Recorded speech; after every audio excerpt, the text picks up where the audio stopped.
Now there's a face you can trust. Hello, my baby. Hello, my honey. Hello, my ragtime gal. Sonny, you kissed my wife. Baby, my heart's on fire. The Legacy line's new wave of Transformers figures are bursting into stores, which means plenty of kiddies yelling, "But Mom!" And among the jumble you find on shelves, you may be able to find this Deluxe Skullgrin. Skullgrin traces his origins back to the tail end of the Generation 1 lines, and the infamous Pretenders, where they tried to keep the brand fresh with ever more bizarre gimmicks, like making hollow action figures of monsters and humans, into which they would stuff smaller Transformers. It was an idea which I'm sure made sense to somebody, because it actually got the green light for manufacture. And Skullgrin was one of those Pretenders, a robot that turned into a weird spindly tank, and which would fit inside the shell of some kind of gray ogre wearing the helmet of General Kale from Willow. They've brought him back every so often with a 2010 Universe Deluxe, and Power of the Prime's Liege Maximo, but never a full tribute to the original Pretender gimmick, and this one isn't either. But still enjoy the artwork on the front with a look at the figure through its window. Same boring art on the side panel, both modes depicted on the back, and the handy QR code for linking to his Hasbro-sponsored web page. See the menacing art on the side panel. Now let's open this up and see what he's got to grin about. Out-of-box Legacy Deluxe Skullgrin comes with his instruction booklet, 2 matching hard plastic gun accessories, 2 matching flexible rubber weapon sword accessories, and a tail/tank turret accessory. Sadly, the swords are made of flexible plastic, and they used a lot of that on this figure. Boo! But this is Skullgrin in his alt mode. It's supposed to be a futuristic tank-like vehicle, but without the accessories it looks kind of plain. Not that there isn't a lot of sculpting, because there is. There's plenty of ridgy lines, bumps, and even some spiky bits here and there to give it some impression of complexity. The colors are mostly varying shades of gray with some gunmetal highlights, and some purple bits, which were used by the original Generation 1 figure, so there is some precedent. But having owned the original figure, I can say the new alt mode bears only some fleeting tribute to what the Generation 1 alt mode looked like, with protrusions at the very front and treads towards the back. While the Generation 1 tank had a tapered look to it, Legacy Skullgrin is just rectangular and box-like. There's a lot of gappage too, with these side sections completely open. Turn it over and you'll see even more hollow bits. Though the more glaring thing to my line is a lack of wheels. They didn't even bother putting any wheels on the treads like they normally do with tank figures. The alt mode uses these white portions as the only points of contact with the ground, but they don't have wheels either, so the tank doesn't roll at all. You can only slide it around, dragging the undercarriage against all surfaces. That's just lazy. Boo! On the plus side, there are a number of options for accessorizing the alt mode. There is an open 5mm port on the top of the tank, as well as a 5mm peg. There are also 2 open ports on each set of tank treads. There are 2 open ports underneath the tank at the front end, and there are 4 ports underneath at the back, though you can really only use 2 of them. Any of these may be fitted with weapon accessories, fire blasts, micromasters, weaponizer parts, fossilizer parts, and even Liege Maximo for some paradoxical amusement. But the tail accessory is meant to plug into the peg on top of the tank. It also has an open port at either side. These are meant to hold the gun accessories, for that Transformers dual tank barrel action we're all used to. You are meant to plug the sword accessories into the sides of the tank treads to complete his tank look, but each sword has 2 pegs on it for multi-directional use. And each of the tank guns has an open port at the side, so you can plug the swords into the guns.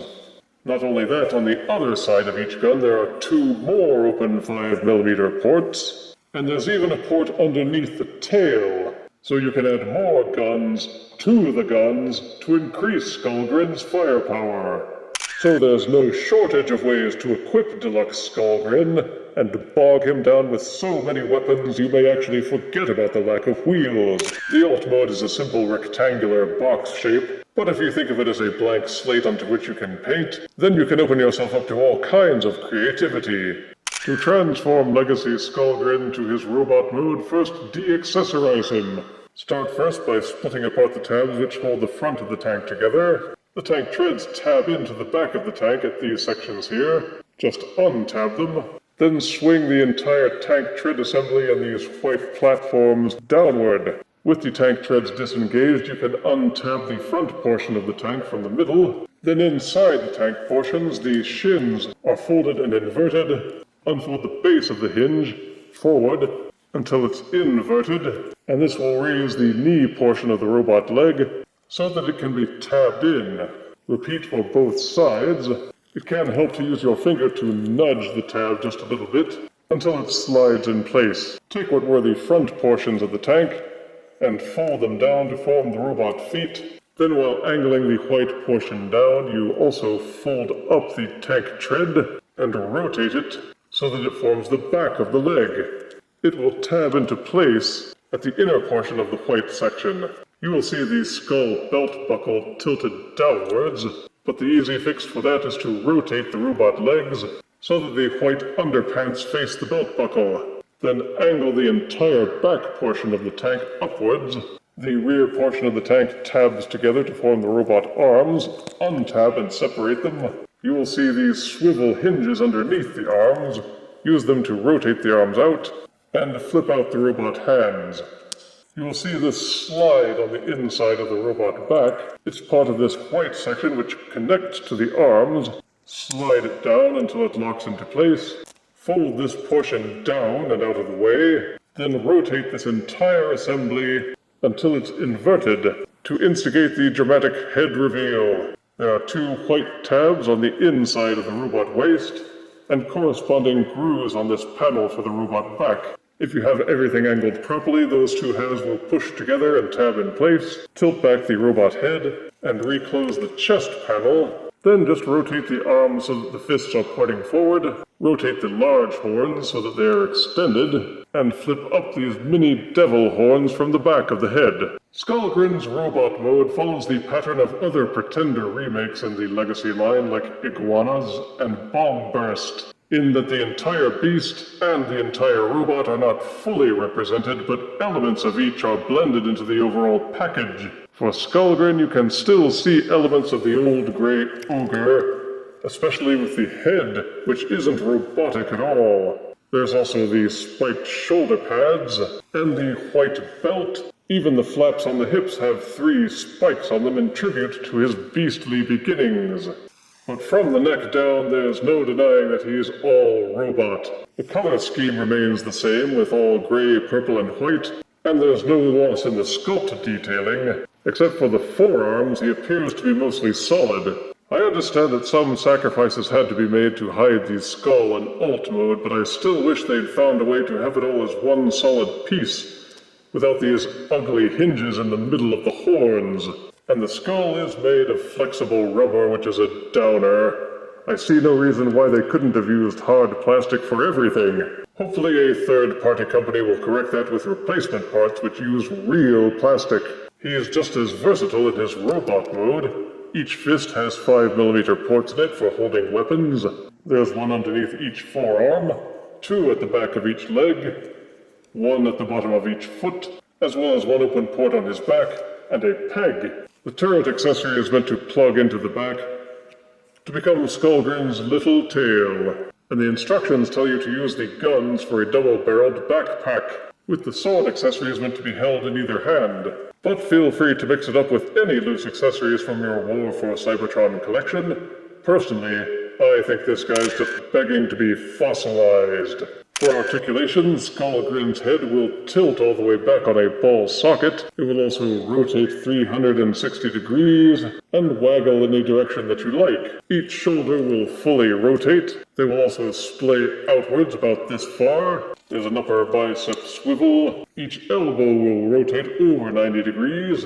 And each fist will tilt up and down as part of the transformation. There's full waist rotation, though you do have to rotate the tail out of the way. The hip joints are stiff, but the legs will still kick forwards about this far and backwards about this far. These panels on the side hips do allow the legs to splay out, but those panels do get caught in the joint. They would rotate all the way, but they catch here. So each leg will only angle out about this far. There's an upper thigh swivel. Each knee will bend backwards 90 degrees. There is an ankle pivot. If you disengage the inner leg portions, you can free up the hinge and get a forward foot tilt. I would like more of a forward ankle tilt, but the head moves quite nicely. And even though some of his joints don't rotate as far as I've seen with other Deluxes, you can still put Skullgrin into some pretty cool action poses. For size comparison, here is Legacy Deluxe Skullgrin, next to Power of the Prime's Pretender Liege Maximo. Here is Legacy Deluxe Skullgrin, next to Legacy Core Class Iguanas. And here is Legacy Deluxe Skullgrin, next to Kingdom Deluxe Fossilizer Paleotrex. Deluxe Skullgrin is an interesting addition to the Legacy line. I was prepared to not like it because of several flaws, but it won me over with sheer versatility. Positives are that he's got the coolest face you'll ever see on a Transformer, no doubt of that. The color scheme is pleasing, there's good detailing, the transformation is clever, he's got a lot of good articulation, and there are Generation 1 nods aplenty while still keeping it fresh. Negatives are a general lack of continuity. There are ways where it seems the designers couldn't make up their minds what kind of figure they wanted this to be, either beast or robot. And it shows in the engineering. The alt mode needs more paneling on the sides for a continuous haul on the tank. The lack of any wheels is a glaring flaw. The use of materials is also inconsistent, with some parts softer rubber, other parts hard plastic. I really wish they'd gone all hard plastic, and I can't see any reason why they wouldn't, except that they just went cheap on purpose. But there's still a lot to like about this figure, and you'll enjoy coming up with your own ways to customize him with as many ports. I give Legacy Deluxe Skullgrin 7 out of 10 deaths, with just a little good-natured ribbing. If you refuse me, honey, you lose me. Then you'll be left alone, oh baby. Tell them all and tell me I'm your own.